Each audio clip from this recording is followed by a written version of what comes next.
नमस्ते, म डाक्टर गङ्गा भण्डारी। अस्ति चाहिँ आज चाहिँ अलि भिडियो लामो हुन्छ होला तर हजुरहरू चाहिँ सुनिदिनु होला। अस्ति एउटा पेसेन्ट आउनुभयो, उहाँ चाहिँ एकदमै दाँत दुखेर आइरहनु भएको थियो। अब मैले ओपी गरेँ, उहाँलाई हेरेँ। पेसेन्ट हेरिसकेपछि चाहिँ मैले के देखेँ भने उहाँ चाहिँ डेन्टल आउन एकदमै डराएर चाहिँ दाँत एकदम इन्फेक्सन भइसकेको थियो। उहाँ चाहिँ दाँत बचाइदिनु भन्दै आइरहनु भएको थियो तर हेर्दाखेरि चाहिँ दाँतमा एकदमै धेरै इन्फेक्सन भएर चाहिँ दाँत निकाल्नै पर्ने कन्डिसन थियो। उहाँलाई मैले सजेस्ट गरेँ तपाईँको दाँत निकाल्नुपर्छ भनेर अनि उहाँले चाहिँ हुन्छ भन्नुभयो। त्योपछि वी स्टार्टेड हामीले चाहिँ एक्सट्र्याक्सन गर्नको लागि चाहिँ एलए दियौँ। अनि त्यो पछि चाहिँ पेसेन्ट चाहिँ अहिलेसँग एकदमै डराउनु हुँदो रहेछ। अनि त्योपछि मैले उहाँलाई एकदमै काम गरेर एलए दिएर दाँत निकालेँ।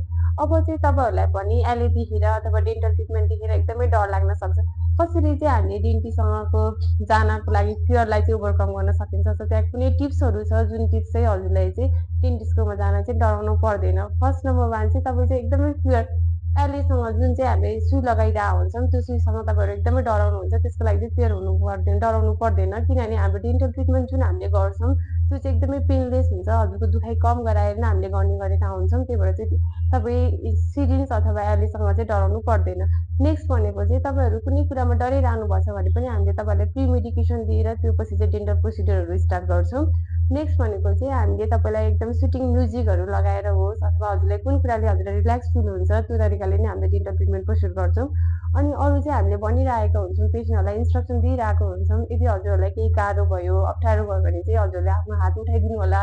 हामीले तपाईँको हात उठाएपछि चाहिँ हामीले बुझ्नेछौँ हजुरहरूलाई ट्रिटमेन्ट हामीले त्योपछि के भइरहेछ भनेर बुझ्ने गर्छौँ। त्यही भएर हजुरलाई केही पेन भयो अथवा गाह्रो भयो भने हजुरले आफ्नो हात रेज गर्न सक्नुहुनेछ। नेक्स्ट भनेको चाहिँ हजुरले एकदम डिप ब्रिथिङ लिएर एकदम रिल्याक्स भएर चाहिँ आफ्नो डेन्टल ट्रिटमेन्टहरूलाई चाहिँ लिन सक्नुहुन्छ। त्यसै कारणले हजुरहरूलाई कुनै डेन्टल ट्रिटमेन्ट गर्नको लागि डराउनु भएछ अथवा केही गाह्रो भएछ भने त्यहाँ धेरै अप्सनहरू हुन्छ जसले गर्दा चाहिँ हजुरहरूलाई एकदम रिल्याक्स गर्न अथवा एकदम पेनलेस ट्रिटमेन्ट हुन हेल्प गर्छ।